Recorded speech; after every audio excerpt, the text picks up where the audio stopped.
Hello అండి. Welcome to our channel. నేను మీ సిరి. ఈరోజు మనం చెప్పుకోబోయే కథ ధరణి కళ్యాణం పార్ట్ 12. శరణ్ మాటలకి అవాక్కైంది ధరణి. అతని జిత్తుల మారితనానికి ఆశ్చర్యపోయింది. ఏవండి? గగన్కి ఏదో చెప్పేలోపు ఆగు అన్నట్టుగా ధరణికి చేయి చూపించి, నువ్వు చెప్పరా, ఎవరతను? గగన్ ముఖం ఎర్రబడింది. ఏవండి, అది ఇతను అని ధరణి అంటుంటే, నువ్వాగు అని సీరియస్గా చెప్పాడు. ఎవరో తెలియదురా, చీకట్లో కనబడలేదు అన్నాడు శరణ్. థ్యాంక్ యూ శరణ్, నువ్వు అతన్ని అడ్డుకోవడం వల్ల ధరణి తప్పించుకోవడానికి అవకాశం వచ్చింది అన్నాడు గగన్ కృతజ్ఞతగా. ఏవండి, అసలు ఆ రోజు ఏం జరిగిందంటే అని ధరణి చెప్తుంటే శరణ్ అంజలికి సైగ చేశాడు. హాయ్ ధరణి, నేను శరణ్ ఫ్రెండ్ని, గగన్కి కూడా ఫ్రెండ్ని, 2 ఏళ్లుగా తెలుసు. ఏం గగన్, మీ వైఫ్కి పరిచయం చేయవా అని అడిగింది అంజలి. సారీ అంజు అని నవ్వి ధరణిని దగ్గరికి తీసుకుని, నా వైఫ్ ధరణి, ధరణి తను అంజు అని చెప్పాడు ఇద్దరికి. ఏమండి, మీతో మాట్లాడాలి అని అంది ధరణి. అవన్నీ తర్వాత ఇంటికి వెళ్ళి మాట్లాడుకుందాం అన్నాడు గగన్ అక్కడ మాట్లాడడం ఇష్టం లేక. అది కాదు, ధరణి ఏదో చెప్పబోతుంటే, గగన్ ఈ మెడిసిన్ తీసుకురావా, డాక్టర్ వచ్చేస్తాడు. వీళ్ళిద్దరికీ సరిగ్గా తెలియదు. ఒకసారి కిందకి మెడికల్ స్టోర్లోకి వెళ్ళి తీసుకువెళ్ళి ఎలా కార్డ్స్ యూజ్ చేయాలో చూపించవా? నేనే వెళ్ళేదాన్ని, కానీ వీడి దగ్గర ఉండాలి అని అంది అంజలి. ఓ ష్యూర్ అన్నాడు గగన్. నేను వస్తాను అంది ధరణి. ధరణి, మేము గగన్ ఫ్రెండ్సే, నువ్వెందుకు అటు ఇటు తిరగడం? కిందనే కదా గగన్ వెళ్ళేది, నువ్వు వెళ్ళు గగన్, నీ వైఫ్ని మేము చూసుకుంటాం అని ధరణి చేతిని గట్టిగా పట్టుకుంది అంజలి. ధరణి చూసి నవ్వి వెళ్ళిపోయాడు గగన్. అంజలి చేతిని విడిపించుకోవాలని చూసినా గట్టిగా పట్టుకుంది అంజలి ధరణిని. వదులు అని బలవంతంగా విడిపించుకోవడానికి ప్రయత్నం చేసింది ధరణి. రేయ్ దుర్మార్గుడా, స్నేహితుడి భార్య మీద అత్యాయత్నం చేసి వేరే ఎవరి మీద నింద వేసి తప్పించుకుందాం అనుకుంటున్నావా? కోపంగా చూసింది ధరణి. వికృతంగా నవ్వుతూ, తంపించుకున్నావు, లేకపోతే నీ అందాన్ని ఆరగించేవాణ్ణి అని అన్నాడు శరణ్. నా భర్త నిన్ను చంపేసేవాడు అంది ఆవేశంగా ధరణి. తర్వాత నాకేమైనా పర్వాలేదు నిన్ను అని శరణ్ అంటుండగానే చంపుతా అని అరిచింది ధరణి కోపంగా. ఇప్పుడే మీ బండారం బయట పెడతాను, నువ్వు అసలు ఆడదానివేనా అంది అంజలిని చూస్తూ ధరణి. చెప్పు చెప్పు, నువ్వెంత చెప్పినంత మాత్రాన గగన్ నిన్ను నమ్ముతాడా? అసలు నమ్మడు. మా మీద అంత నమ్మకం, అదీ కాక గగన్కి సెంటిమెంట్స్ ఉండవు. నువ్వు చెప్పిన ఆ నిజాన్ని మా వైపు తిప్పుకుంటాం అని ఇద్దరూ నవ్వారు. అది కూడా నిజమే అనిపించింది ధరణికి. తన పరిస్థితికి తనకే జాలి వేసింది కూడా. అయినా ధైర్యం ప్రదర్శిస్తూ, త్వరలోనే ఆయనకి మీ గురించి తెలిసేలా చేస్తా, మీ అంతు చూస్తారు అని వేరి చూపించింది ధరణి. ఆల్ ది బెస్ట్ అని నవ్వారు ఇద్దరు. కోపంగా వెళ్ళిపోయింది బయటికి అక్కడి నుంచి. గగన్కి చెప్తే ఖచ్చితంగా మనల్ని చంపేస్తాడ్రా. ఆ రోజు ఎవడో నీ వైఫ్ హాట్గా ఉంది అనగానే వాణ్ణి కొట్టిపడేశాడు. చేతికి గ్లాస్ కుచ్చుకుని రక్తం పోతున్నా పట్టించుకోలేదు అంది అంజలి భయంగా. ధరణి చెప్పదు, చెప్పేదైతే ఈ పాటికి చెప్పి ఉండాలి. ఇప్పుడు మన మాటలు విని ఎప్పటికీ చెప్పదు. మనల్ని రెడీ హ్యాండెడ్గా పట్టిద్దామనుకుంటుంది. నో ప్రాబ్లం అని శరణ్ వంకరగా నవ్వాడు. మెల్లిగా అంజలి కూడా నవ్వడం మొదలుపెట్టింది. హే జాను, తన ఫ్రెండ్ పిలుపుకి ఊహల్లో నుంచి బయటకు వచ్చింది జాహ్నవి. తన ఫ్రెండ్ ఉమా ఎదురుగా టేబుల్ ముందు కూర్చుంది. అది ఆఫీస్ క్యాంటీన్. ఇద్దరు కూర్చున్నారు. ఏంటే అని అడిగింది జాహ్నవి. ఏ లోకంలో ఉన్నావు నువ్వు అని అంది ఉమా. నా ఫ్యూచర్ హస్బెండ్ లోకంలో అంది జాహ్నవి తన్మయత్వంగా. వాట్? ఉమా చిరాకుపడింది. అవునే, ఎంత బాగుంటాడో తెలుసా, ఎంత క్యూట్గా ఉంటాడో తెలుసా, అబ్బబ్బా ఆ నవ్వు ఉంటుంది, సూపరో సూపర్ అసలు అంది జాహ్నవి. పిచ్చి పట్టింది నీకు అని ఉమా అంటే, నిజంగా బుజ్జి పిచ్చి పట్టింది. గడ్డం కింద చేయి పెట్టుకొని ఏటో చూస్తూ అంది జాహ్నవి. బుజ్జి అని ఆశ్చర్యంగా నోరు తెరిచింది ఉమా. అవునే, నేను పెట్టిన నిక్నేమ్ తనకి ఎలా ఉంది అని అడిగింది. బుజ్జి అంటే బుజ్జి, అమ్మాయిని పిలిచినట్టు అంది ఉమా. బుజ్జి, అబ్బబ్బా ఎంత బాగుందో నీకేం తెలుసు, అంత క్యూట్గా అని అర్థం. ఇంకోసారి అమ్మాయి అంటే బాగోదు, ఒక్కసారి చూస్తే ఎవరైనా ఫ్లాట్ అయిపోవాల్సిందే తనకి అంది జాహ్నవి. నీకు నిజంగానే పిచ్చి పట్టిందే, మెంటల్ హాస్పిటల్లో జాయిన్ చేయాల్సిందే అంది ఉమా. నిజంగా నా బుజ్జోడు పిచ్చి పట్టింది అంది జాహ్నవి చిరునవ్వుతో. బాబోయ్, నీతో ఉంటే నాకు కూడా పిచ్చి పట్టేలా ఉంది, అసలే బోల్డ్ వర్క్ ఉంది అని వెళ్ళిపోయింది ఉమా. కొంతసేపటికి జాహ్నవి కూడా వర్క్లో పడింది.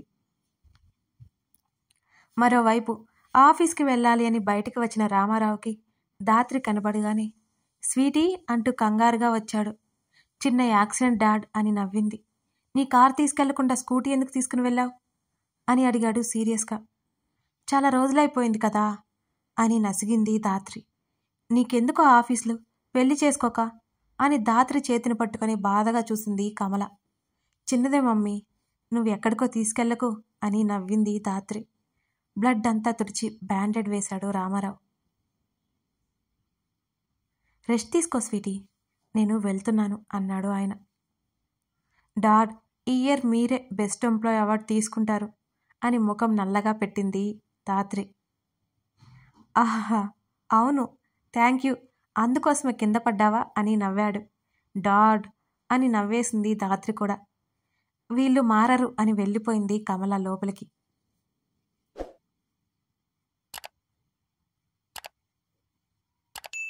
ముభావంగా ఉన్న ధరణిని చూశాడు గగన్. వాట్ హ్యాపెన్ అని అడిగాడు. ఏమీ లేదు అన్నట్టు అడ్డంగా తలూపింది ధరణి. ఏదో ఉంది అని అన్నాడు అతను. లేదు లేదు అంది వెంటనే. మరి ఎందుకు డల్గా ఉన్నావు అని అడిగాడు గగన్. మీరు నాతో సరిగ్గా ఉండట్లేదు అంది ధరణి. అంటే? ఒకసారి ధరణిని చూసి డ్రైవ్ చేస్తూ ముందుకు చూశాడు. అంటే అంటే మాట్లాడట్లేదు అంది తడబడుతూ. ఇంతకుముందు సరిగ్గా మాట్లాడతాను అంటావు. మరోసారి ఆమెని చూశాడు గగన్. ఇంటికి వచ్చేశారు. కారు దిగాడు గగన్. అలా కాదు అంటూ వేగంగా నడుస్తున్న గగన్ వెంట పరుగులా నడక నడిచింది ధరణి. ఇంకెలా? వెళ్ళిపోయాడతను ఇంట్లోకి. గగన్కి ఇంకా కోపం పోలేదా అని అర్థమైంది ధరణికి. తనే ఎక్కువ వాగేసింది ఆ రోజు. సడన్గా శాంతి కనబడగానే మాటలాపేసింది. అమ్మా, వంట తయారైపోయినది అంది శాంతి. సరే సరే అని మెట్ల వైపుకు నడిచింది ధరణి. నన్ను వెళ్ళిపోమంటారమ్మా అని అడిగింది శాంతి. ఆ, వెళ్ళు అంది ధరణి కూడా హడావుడిగా. ఎప్పుడు రమ్మంటారు మళ్ళీ అని అడిగింది శాంతి. రేపు ఉదయాన్నే వచ్చాయి. వెనక్కి చూడకుండానే వెళ్ళిపోయింది ధరణి గదిలోకి. అమ్మాయి గారికి చిన్నబాబు గారంటే ఎంత ప్రేమో పెద్దమ్మ గారికి చెప్పాలి ఈ విషయం అనుకుని నవ్వుకుంటూ ఇంటికెళ్ళిపోయింది శాంతి. ఏవండి, సోఫాలో కూర్చున్నాడు గగన్కి ఎదురుగా నిలబడి పిలిచింది ధరణి. అన్నాడు కనీసం ధరణిని చూడకుండా ఫోను చూసుకుంటూ. నా మీద ఇంకా కోపం పోలేదా అని అడిగింది ధరణి. పోయింది అని అన్నాడు గగన్. మరెందుకు ఇలా ఉన్నారు అంది ధరణి. ఇలా ఉంటున్నారు అంటున్నా, అసలు ఎలా ఉన్నాను అడిగాడు ధరణినే చూస్తూ అతను. భార్య భర్తలు ఎలా ఉండాలి, మీరు ఎలా ఉంటున్నారు? మీ దగ్గర నేనెప్పుడు స్వేచ్ఛగా ఉండాలి, మీరు నా దగ్గర ఎప్పుడు స్వతంత్రంగా ఉండాలి? మీ స్నేహితుడు నా పట్ల అంత దారుణంగా ప్రవర్తిస్తే మీతో చెప్పుకోలేని దౌర్భాగ్యం నాది. నా మీదున్న ఆ కాస్త నమ్మకం కూడా పోతుందేమోనని భయంగా ఉంది. ఏది ఏమైనా సరే ఆ చెడు స్నేహాల నుండి మిమ్మల్ని బయటికి తీసుకురావాలి. అప్పుడే మీరు సరిగ్గా ఆలోచించగలరు. ఎవరిని నమ్మాలో ఎవరిని నమ్మకూడదో అంచనా వేయగలరు. మీరు తెలివిగల వారే, కానీ చెడు దృష్టి గల మనసులు మాత్రం కనిపెట్టలేరు. ప్రాక్టికల్గా ఉండడం మంచిదే. ఎప్పుడూ ప్రాక్టికల్గా ఉండడం కూడా మంచి కొరకు కాదు. ఏ క్షణం ఏమవుతుందో, మీరు నన్ను వదిలేస్తారో అని భయంగా ఉందండి. అసలు నా జీవితంలో హఠాత్తుగా జరిగిన మార్పులు చూస్తుంటే నిజంగానే భయం పట్టుకుంది అనుకుంది తలదించుకుని ధరణి. అప్పటికే ఆమె కన్నీళ్లు ఆమె డ్రెస్ మీద పడ్డాయి. అవి క్రమేణా డ్రెస్ని తడిపేస్తున్నాయి. ధరణి అని కంగారుగా లేచి ఆమె చేతిని పట్టుకున్నాడు గగన్. నిండు కుండల్లా ఉన్న కళ్ళతో చూసింది అతన్ని. సడన్గా ఏమైంది అని ఆమెని దగ్గరికి తీసుకున్నాడు. ఆమె కన్నీళ్ళ ఉధృతి పెరిగింది. నన్ను క్షమించండి, నేను మిమ్మల్ని అలా అనడం తప్పే, కానీ మీ లోపల ఏముందో తెలియక మాట్లాడాను. ఆవేశంలో మాట్లాడాను. అంతేకాని మీ మీద ప్రేమ లేకో కాదు. మీరంటే నాకు చాలా ఇష్టమండి. మీరు ఎలా ఉన్నా నాకు ఇష్టమే. ఇలా అంటి ముట్టనన్ను ఉండకండి. భయమేస్తుంది. మీరు తప్ప నాకెవరూ లేరండి. నాన్న ఉన్నారు కానీ నా మీద కోపంగా ఉన్నారు. ఇప్పుడు మీరే నా వారు అంది సన్నగా వెక్కుతూ. ధరణిని అలా చూడగానే అయ్యో అనిపించింది గగన్కి. అరే ఇప్పుడు ఏమైందని ఏడుస్తున్నావు? నాకు కోపం వచ్చిన మాట నిజమే. ఎప్పుడో పోయిందది. కానీ అప్పుడప్పుడు కోపం వస్తుంది. ఇప్పుడేం లేదు. ఏడవకు నువ్వు. ఏడిస్తే ఎలా ఓదార్చాలో కూడా తెలియదు నాకు. ప్లీజ్ డోంట్ క్రై అన్నాడతను. అంటూ కళ్ళు తుడుచుకుంటూ. బట్ వన్ కండిషన్ అని అతను అనగానే ఏంటి అన్నట్టు చూసింది ధరణి. నీ సైలెన్స్తో చంపకు. నీకు ఎలా ఉండాలి అనిపిస్తే అలాగే ఉండు. మన లైఫ్ లాంగ్ కలిసి ఉండాలి. ఇలా చిన్న చిన్న ఇష్యూస్ రానివ్వకు అన్నాడు. అని చిన్నగా తల ఊపుతూ నవ్వింది ధరణి. గగన్ తనతో లైఫ్ లాంగ్ ఉంటాడు అనుకోగానే సంతోషంగా అనిపించింది ధరణికి. నాకు ఒక విషయం చెప్పు. నిన్ను ఆ రోజు పబ్ దగ్గర హెరాస్ చేసింది ఎవరు అని అడిగాడు. ఏం చెప్పాలో అర్థం కాలేదు. తెలియట్లేదు ధరణికి. శరణ్ గురించి చెప్తే గగన్ నమ్ముతాడా? ఇప్పుడిప్పుడే తనతో సరిగ్గా ఉంటున్నాడు. ఇప్పుడు చెప్తే మళ్ళీ దూరం పెడితే ఎలా? తనే గగన్కి తెలిసేలా వాళ్ళ మోసం గురించి బయటపడేలా చెయ్యాలి. అప్పుడే గగన్ నమ్ముతాడు. హలో, నిన్నే. చూశాను అంది. నెక్స్ట్ టైం కనిపిస్తే నాకు చెప్పు. ప్రాణాలు తీసేస్తాను ఆడి ఈడియట్ని అన్నాడు కోపంతో. అతని చేతులు బిగుసుకున్నాయి. అలాగేనండి, మీరు కోపం తెచ్చుకోకండి అంది బిగుసుకున్న అతని చేతిని సున్నితంగా పట్టుకుంది. ఓకే అన్నాడు చల్లని ఆమె చేతిని స్పర్శ తాకగానే. భోజనం చేద్దానండి. ఓకే అన్నాడతను. గగన్ మనస్థితి ఇప్పటికీ అర్థం కావట్లేదు ధరణికి. మెల్లిగా తెలుసుకుందాం అనుకుంది. ధరణి వెనక్కి తిరిగి చూసింది అతని వంక. అది నువ్వు శారీస్ కట్టుకో ఇంట్లో అన్నాడు తడబాటుగా. ఆశ్చర్యంగా కళ్ళు పెద్దవి చేసి చూసింది. తర్వాత చిన్నగా నవ్వి తల ఊపింది ధరణి. బయటికి వెళ్తే మాత్రం వాటిని యూజ్ చేయకూడదు అన్నాడతను కళ్ళు చిన్నవి చేసి. అలాగేనండి అంది ధరణి బుద్ధిగా. వెయిట్ అంటూ కబోర్డ్ వైపు నడిచాడు అతను. గగన్ ఏం చేయబోతున్నాడో అనుకుంటూ అతన్నే చూసింది ధరణి. ఒక బ్యాగ్ తీసుకొచ్చి బెడ్ మీద పడేశాడు అతను. ఇలారా అంటూ ఆమెను పిలిచాడు. ధరణి అతని దగ్గరికి వెళ్ళింది. ఇవి నీకోసమే మమ్మీ పంపించింది అన్నాడతను. ఏంటండి అవి అని అడిగింది. చూడు అన్నాడు. అక్కడే బెడ్ మీద కూర్చుని బ్యాగ్ ఓపెన్ చేసింది. అందులో బోల్డన్ని శారీస్ పట్టుకుంటే సుతి మెత్తగా ఒకదానికొకటి మించి ఉన్నాయి. అన్నిటిని చూసి సంతోషంగా అనిపించింది ధరణికి. అత్తయ్య గారు తీసుకున్నారా అని అడిగింది ఆ శారీస్ చూస్తూ. అన్నాడు అతను. చాలా బాగున్నాయి, థ్యాంక్ యూ అంది ధరణి. ధరణి నవ్వు ముఖాన్ని కొంత సమయం పాటు అలా చూస్తూ ఉండిపోయాడు గగన్. తేరుకొని తల విదిలించాడు. సార్, మీకోసం ఎవరో వచ్చారు వంట అబ్బాయి చెప్పడంతో బయటికి వెళ్ళాడు సూర్య. అతనికి ఎవరూ కనబడలేదు. ఎవరూ లేరు రాము. ఇంట్లోకొచ్చాడు సూర్య. లేదు సార్, ఒక అమ్మాయి వచ్చింది, నేను కనుక్కుని వస్తాను అన్నాడు రాము. నాకోసమే అయితే పిలు అని గదిలోపలికి వెళ్ళిపోయాడు సూర్య. రాము బయటికి వచ్చాడు. అప్పటి వరకు చెట్టు చెట్టున దాక్కున్న అమ్మాయి బయటకొచ్చింది. ఎవరు మేడం మీరు అని అడిగాడు. మీ సార్ని పిలువమని చెబితే ఎవరినో పిలిచావు అని అరిచింది ఆ అమ్మాయి. మా సార్ ఆయనే అన్నాడు రాము. ఆయన కాదు భయ్యా, దేవ్ సార్ని పిలువు అంది ఆమె. దేవ్ సార్ ఇంట్లో లేరు మేడం అన్నాడతను. అవునా, ఎక్కడికి వెళ్ళాడు అని అడిగింది. మాకెలా తెలుస్తుంది మేడం? అది నిజమే, నేను వచ్చానని చెప్పు.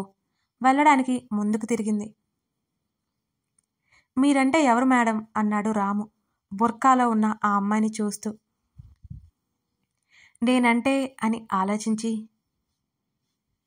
మీ దేవ్ సార్కి జాన్ అని చెప్పు. అయోమయంగా చూశాడు ఆమె వంక. అరే భయ్యా, నాకు అసలే హిందీ రాదు, తెలుగులో చెప్తుంటే నోరు తెచ్చుకొని చూస్తావేంటి అని అంది. మరి బొరక అని అన్నాడు అతను. నా ప్రాబ్లం నాదిలేవయ్యా. రాము చేతిలో చాక్లెట్ పెట్టింది ఆ అమ్మాయి. థ్యాంక్ యూ మేడం అని నవ్వాడు పళ్ళు బయటకు పెట్టి. హేయ్ ఆగాగు, నీకు కాదు మీ దేవ్ సర్కి అంది సిగ్గుపడుతూ. అలాగే అని ముఖం మార్చేశాడు రాము. ఏయ్ ముఖం అలా పెట్టుకో, ఇవిగో అని బ్యాగ్లో నుంచి బజ్జీల కవరిచ్చి, ఇవి నువ్వు తిను, నా కోసం తీసుకున్నా, నీ మాడిపోయిన ఫేస్ చూడలేక ఇస్తున్నా, చాక్లెట్ మాత్రం దేవికివ్వు అంది బజ్జీలు అతని చేతిలో పెడుతూ. వద్దు మేడం అన్నాడు. అప్పటికే అతని ఇంట్లో చేసేశాడు. మరి మొహమాట ఎందుకు, తీసుకో అతను వారిస్తున్నా వినకుండా అతని చేతిలో పెట్టింది ఆ అమ్మాయి. వెళ్ళిపోయింది ఆ అమ్మాయి అక్కడి నుంచి. నేను టేస్టీ బజ్జీలు వేశాను, ఈ బజ్జీలు నాకెందుకు అని టీపాయ్ మీద చాక్లెట్ బజ్జీలు పెట్టేసి వెళ్ళిపోయాడు రాము. ఇంతకీ ఆ వచ్చిన అమ్మాయి ఎవరై ఉంటారు? దేవ్ కోసం ఎందుకు వచ్చినట్టు? సూర్యం చూడగానే ఎందుకు పారిపోయినట్టు? తెలుసుకోవాలి అంటే తర్వాత భాగం కోసం ఎదురు చూడాల్సిందే. ఈ కథ మీకు నచ్చితే మీ అభిప్రాయాలు తెలిపి లైక్ చేసి సబ్స్క్రైబ్ చేసుకోండి. Thank you.